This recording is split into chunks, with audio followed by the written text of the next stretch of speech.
এই যে দেখেন প্রত্যেকটা ফলের কালার এবং গেটআপ দুটা কিন্তু অনেক সুন্দর আছে।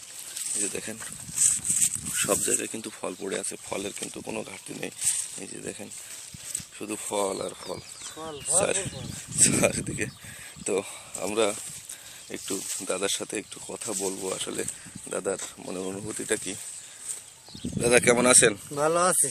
হ্যাঁ, এটা কোন জাত লাগিয়েছেন দাদা? আমি হিটলার জাত লাগাইছি।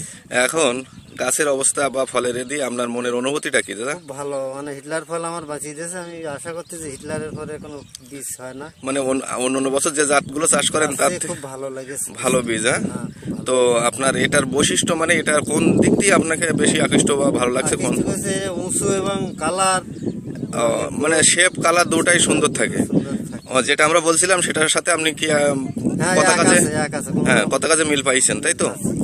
তো ভাইরাসের যে প্রবণতা এবছর, ভাইরাসের ক্ষেত্রে কি বলবেন? আছে টুকটাক, সব মিলে সবার ক্ষেত্রে তো টুকটাক, আমার একার না। আছে টুকটাক আছে, মানে সেই পরিমাণটা মানে বলার মতো না, খুব বেশি তো না। ও, তো আপনি আসলে খুশি দাদা? হ্যাঁ, আমি খুশি।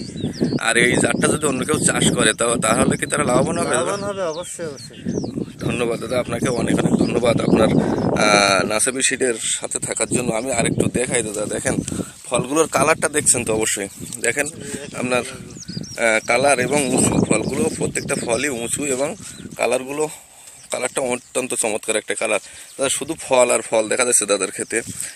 গাছটা একটু পোকের জন্য কীটনাশক প্রয়োগের পরেও কিন্তু প্রচণ্ড মাত্রায় তাপমাত্রা, যার জন্য কিন্তু কোনো কীটনাশকে কাজ করে না সেইভাবে। এই জন্য গাছগুলো, তারপরেও পানির স্বল্পতা, সব দিক মিলে এখন যা আপাতত আছে দাদা, আপাতত যা আছে এটা থেকে আপনি খুশি? হ্যাঁ, দাদা এতেই খুশি, কারণ তার যে সমস্যাগুলো আছে ফল কম হলে এর থেকে বেশি খুশি হতেন, আমার বৌদি বলতেছেন। এই যে দেখেন প্রত্যেকটা গাছে ফল আর ফল দেখেন, আসলে বলার ভাষা নেই যে এত পরিমাণ ফল আর ফল, প্রত্যেকটা জায়গায় প্রচুর পরিমাণে ফল। তো ভিডিও আর দীর্ঘায়িত করবো না, সবাইকে ধন্যবাদ জানাচ্ছি, শুভেচ্ছা জানাচ্ছি। ভালো থাকবেন সবাই, সুস্থ থাকবেন এই প্রত্যাশায় আজকের মতো এখানে বিদায় নিচ্ছি। ধন্যবাদ সবাইকে।